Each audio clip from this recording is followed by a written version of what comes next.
What happens if we do not feed our gut microbiome with things like prebiotics? What happens is these bacteria are not going to go hungry, and it's at your own expense. And so, sadly, what often gets lost in the deluge of marketing and all the hype about the microbiome is that a diet high in these non digestible carbohydrates, like dietary fiber, provides the fuel that is essential for these microbes to thrive.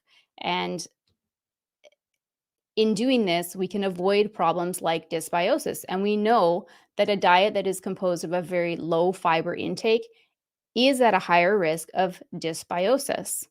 So, dysbiosis is a breeding ground for inflammation, and it has been associated with numerous diseases such as IBS, obesity, type 1 and type 2 diabetes, autism, and certain gastrointestinal cancers.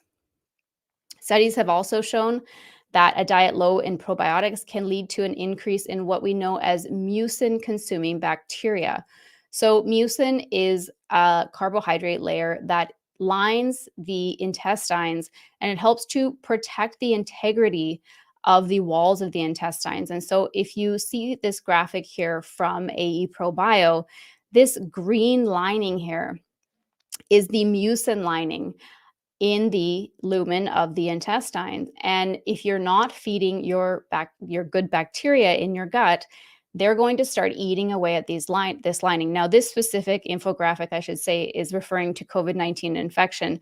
But what I really want you to see here is the mucin lining that can be degraded even by the proper your own bacteria eating away at this lining, for instance. And then when that happens, the tight junctions that we know are in between these cells can be compromised. And so there's theories that that is how certain pathogenic bacteria and different inflammatory markers can enter the body and start to cause a real disruption there. So I hope that gives you a good idea of what can happen here with that mucin, which is that protective mucosal layer in our gut.